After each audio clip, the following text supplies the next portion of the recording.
Jadi saya nanti di sini ada 5 tim, 5 orang yang untuk bantu teman-teman menuju ke wisata Gunung Bromo. Jadi untuk wisata Gunung Bromo pagi ini kita tidak menggunakan bis tapi pindah ke jeep.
Trying to find a way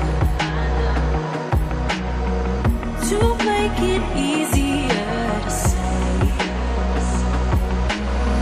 that there's just one thing on my mind, and I think it's time for you to realize I want you all to myself. Share you with nobody else. So give me something to believe. Will you promise me? Will you promise me?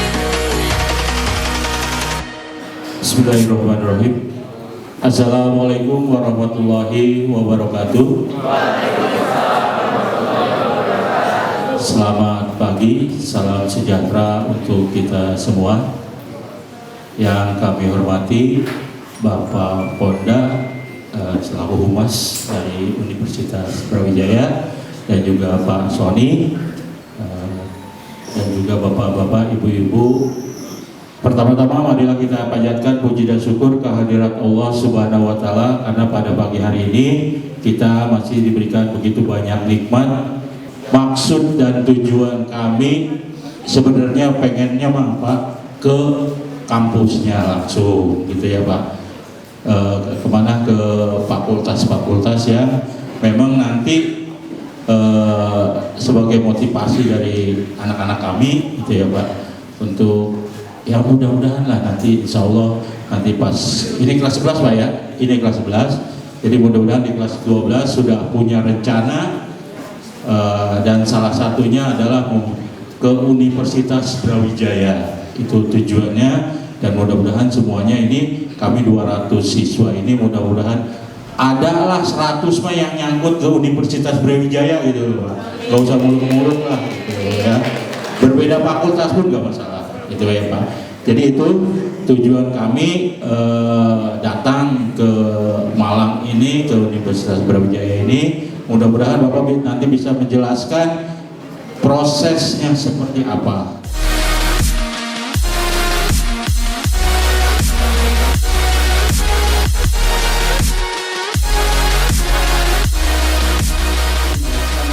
Secara khusus tentang IP nanti kita singkat saja, nanti kita share materinya. Jadi bisa adik-adik bisa minta ke Bapak Ibu Guru. Nanti adik-adik lebih memperhatikan tentang selma seleksi masuk mahasiswa baru di Universitas Brawijaya. Tapi nanti adik-adik bisa mengaplikasikan ke seluruh perguruan tinggi negeri di Indonesia. Insya Allah nanti sistemnya hampir sama dan mirip, cuman beda-beda kebijakan sedikit mungkin ya. Ada penerimaan secara jalur mandiri. Di UB ada ini melalui jalur rapot, kemudian jalur UTBK dan melalui jalur prestasi. Nanti kalau mandiri ini berdasarkan kebijakan dari kampus sendiri-sendiri. Untuk nasional sama, namanya aja nanti mungkin beda dan beberapa sistem. Tapi untuk kebijakan-kebijakan di universitas biasanya nanti sama. Next. Mulai 2021 per bulan November UB jadi statusnya adalah perguruan tinggi negeri berbadan hukum, bukan lagi BLU. Jadi ada perubahan di proporsi penerimaannya. Jadi untuk SNMPTN minimal 20%, SBMPTN minimal 20% dan di mandiri maksimal 50%. Kalau kita kemarin di BLU untuk mandiri ini kita hanya diperbolehkan sebanyak 30%. 40% maksimal. Di UB karena sistem pemerataan satu program studi hanya menerima satu siswa dari satu sekolah. Jadi seperti itu. Dengan misal ada tiga siswa dari SMA 12 Tangerang ingin masuk di ilmu hukum, ada 3. Nanti 3 anak ini memantau, menanyakan ke guru BK. Kira-kira yang nilai saya dibanding teman saya 2 yang lain seperti apa. Kalau kurang langsung oper ke program studi yang lain. Yang satu tadi terus, yang 2 langsung mencari alternatif program studi yang lain. Karena yang 2 pasti dia akan diterima. Assalamualaikum warahmatullahi wabarakatuh. Nama saya Siti Konfitani Raditya dari kelas 1141. Saya ingin bertanya, untuk rata-rata nilai untuk jalur SNMPTN itu di Unggam kira-kira berapa ya? Adik-adik mulai sekarang belajar semaksimal mungkin. Jadi seperti isinya itu tadi kuotanya biasanya yang kita sediakan 140 informasi untuk program studi lain biasanya 75 sampai 100, peminatnya 1000 sampai 2500. Bisa dibayangkan seperti itu ke persaingannya. Jadi nilainya seperti apa-apa adik-adik tidak perlu menetapkan. Nanti kalau kita misal kita umumkan nilainya 9,9, nanti adik-adik udah patah semangat. Misal itu aku kok tinggi banget, misal aku tak gitu, yang udah merasa bisa, sampai ada 9,9 aku sudah bisa, nanti keamanan nanti. Yang penting semua belajar semaksimal mungkin. Assalamualaikum warahmatullahi wabarakatuh. Waalaikumsalam warahmatullahi wabarakatuh. Nama saya Alessandro Alfi Pramudia Wardana dari kelas 11 IPA 4. Saya ingin bertanya, apakah sistem pembelajaran Fakultas Teknik di Universitas Brawijaya dapat mengimbangi dan menyaingi universitas favorit lainnya, terutama dalam Fakultas Teknik Informatika? Intinya tentunya insya Allah Pak perlu khawatir bisa, karena tadi ada di UB ada sudah terakreditasi A secara nasional dan terakreditasi internasional juga. Jadi akreditasinya unggul. Jadi apa itu akreditasi? Jadi parameternya mulai dari sarana prasarana, laboratorium, sistem pendidikan, kemudian jumlah dosen, jumlah mahasiswa, kuotanya, perbandingannya tidak bisa seenaknya. Jadi untuk parameter akreditasi itu ada ketentuan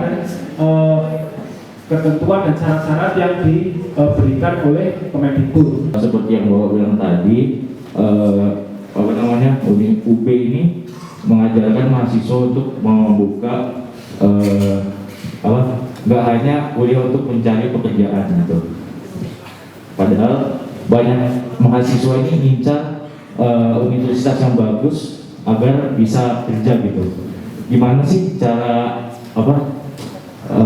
bisa sistem pembelajaran ini untuk mengubah pola pikir mahasiswa ini agar bisa membuka lapangan pekerjaan gitu, bukan untuk mencari pekerjaan. apa yang dilakukan UB yang pertama menjadikan mata kuliah entrepreneur itu masuk dalam syarat mata kuliah yang ada di UB. Biasanya 3-6 SKS itu mata kuliah khusus tentang entrepreneur, wirausaha dan lain-lain, apalah namanya seperti itu ya. Terus kemudian pada tiap-tiap mata kuliah lain itu juga disisipi seperti itu. Jadi nanti ada adik-adik pada waktu mata kuliah kewirausahaan, entrepreneur atau yang lain, nanti ada sendiri. Nanti di sana biasanya khusus mereka mulai yang paling sederhana. Bayangan kita adalah expo atau apa, jadi di sana. Kemudian yang kedua juga ada pusat inkubasi dan bisnis. Di situ mulai dari mahasiswa maupun hingga dosen, di sana ada program-program tentang wirausaha, diinkubasi, kita inkubasi di sana. Nanti ada pendampingnya juga, ada monetnya, ada monitoringnya, dan evaluasi, dan benar-benar nanti bisa dilepas untuk suatu misal istilahnya membuat produk atau kita membuat menemukan obat atau yang lain. Assalamualaikum warahmatullahi wabarakatuh. Saya Fokus Sumawimanyu dari kelas 11 IPA 6. Apakah seleksi melalui jalur prestasi seketat dengan seleksi SNMPTN atau SBMPTN? Minimal juara 3 nasional pasti biasanya nanti bisa dibuat, tergantung masuk berapa, prestasinya seperti apa. Kalau kedokteran biasanya nanti syaratnya sangat banyak, tidak semua. Untuk jalur prestasi ini mungkin yang kedokteran yang tidak membuka, yang selain kedokteran bisa. Perkenalkan, sebelumnya nama saya Muhammad Zahran Arianto dari kelas 11 IPA 6. Sebelumnya mohon maaf, di sini saya bertanya sedikit di luar mengenai fakultas dan program studi. Yang saya ingin tanyakan itu adalah seperti yang kita tahu, setiap universitas itu kan memiliki BEM ya, atau Badan Eksekutif Mahasiswa. Nah, apakah di UB ini BEM itu berjalan dengan baik? Bagaimana kondisinya dan apakah ada prestasi-prestasi atau pencapaiannya? Di UB tentunya ada, bahkan itu tingkat universitas, bahkan untuk tingkat fakultas pun ada. Jadi ada BEM universitas, ada BEM fakultas. Jadi seperti itu deh ya. Jadi di fakultas masing-masing pun ada BEM-nya juga. Terus seperti apa berjalan. Jadi di UB ini ada juga, nanti mungkin saya tampilkan Mas Roni, nanti ada unit kegiatan mahasiswa, bukan hanya BEM aja saja. Nanti ada, jadi ada adik yang mempunyai kemampuan non akademik bisa diasah di sana.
Biotek, yang saya hormati pula rekan-rekan semuanya, selamat datang di Fakultas Biologi UGM.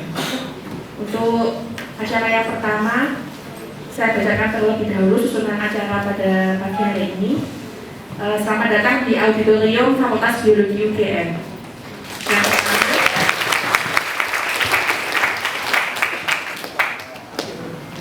Tujuan kami datang ke sekolah ke UGM ini adalah salah satunya adalah untuk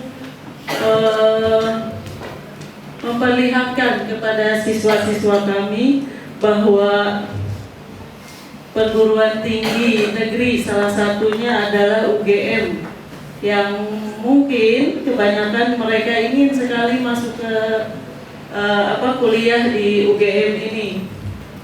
Nah, jadi sekarang Bapak sekalian, sebagai gambaran, Fakultas Biologi Universitas Gadjah Mada ini adalah fakultas biologi yang tertua di Indonesia. Ya, jadi usianya itu ya mungkin lebih tua daripada yang ada di pada hari ini, ya mungkin ya. Jadi kita berdiri tahun 19 September 1955. Jadi sudah sangat tua sekali. Ya, usia kita sudah 67 tahun. Ya, jadi kalau usia itu sudah mau pensiun. Dosen itu 70 tahun, fakultas kita 67 tahun. Nah, di fakultas kami itu secara umum ada 3 prodi, S1, S2, dan S3, dan 1 departemen, yaitu Departemen Biologi Tropika. Nah, di S1 kami, ya S1 kami itu ada 3 minat. Ya, jadi adik sekali baru masuk fakultas biologi itu jauh beda dengan kalian kalau belajar biologi di SMA. Monggo ya, fakultas ini kalau Anda terima ini milik kalian semua ya. Dan Anda bisa memanfaatkan seoptimal mungkin selama Anda berada di sini. Dan mudah-mudahan Anda tetap di sini karena kami juga didukung juga tidak hanya dosen-dosen dari UGM, kami juga punya visiting profesor dari negara-negara lain yang akan mengajar kalian di sini. Jadi kami sudah internationally knowledge ya, tidaknya dari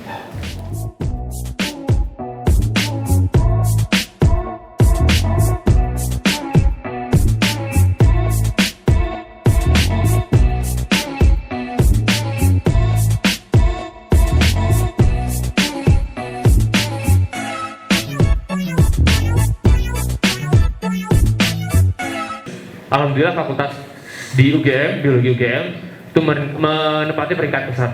Jadi silakan nanti kalian bisa berlomba-lomba. Semoga nanti di sini banyak yang jadi mahasiswa UGM ya. Amin. Oke, kita next.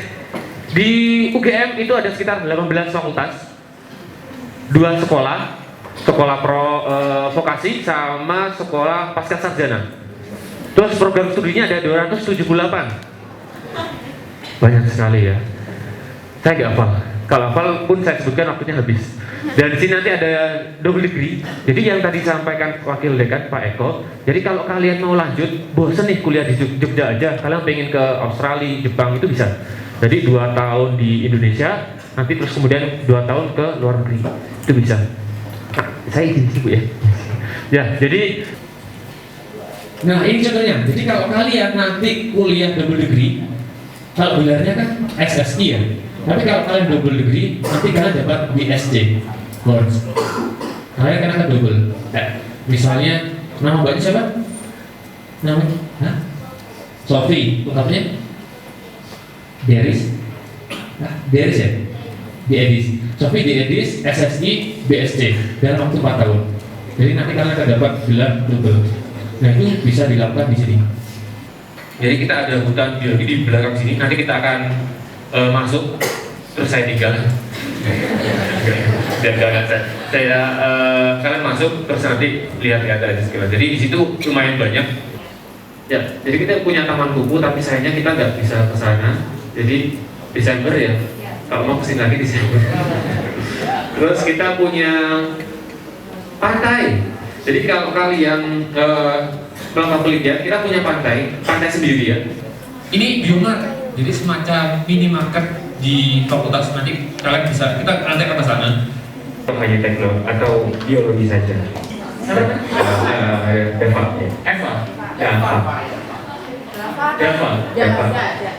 Oke, Deva, thank you pertanyaannya. Jadi untuk bioteknologi itu selain tanaman, kalian ingin tahu apakah tanaman ini punya potensi terhadap anti kanker. Nah, kalian harus tahu kimianya kayak gimana. Terus kemudian ikatan-ikatan yang terbentuk struktur kimianya, nah itu kan ada di sana.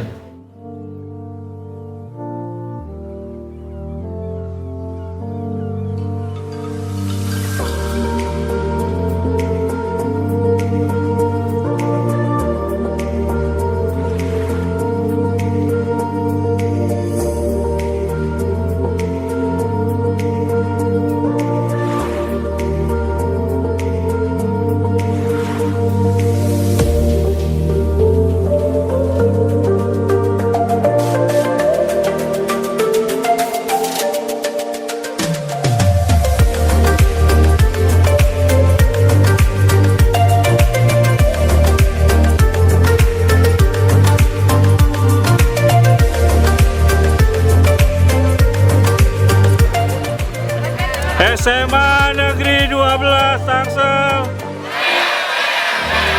Rinjani Tour and Travel. Di mana kita?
dari SMA Negeri 12 Tangerang Selatan ini kita sampai di destinasi yang kedua, yaitu Batu Alien.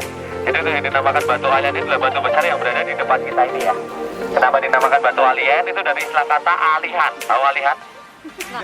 Jadi yang artinya pindahan. Jadi Batu Alien itu yang artinya adalah batu pindahan dari Merapi sampai di kawasan yang kita kunjungi ini. Karena untuk kawasan daerah ini dulunya adalah perkampungan, dan di bawah kita dulunya itu ada kurang lebih 3-4 rumah warga yang tertimbun material panas. Jadi berbeda dengan destinasi yang pertama kita kunjungi atau museum tadi. Kalau itu dulunya kawasan yang terkena dampak awan panas atau wedus gembelnya. Kalau ini yang terkena laharnya langsung.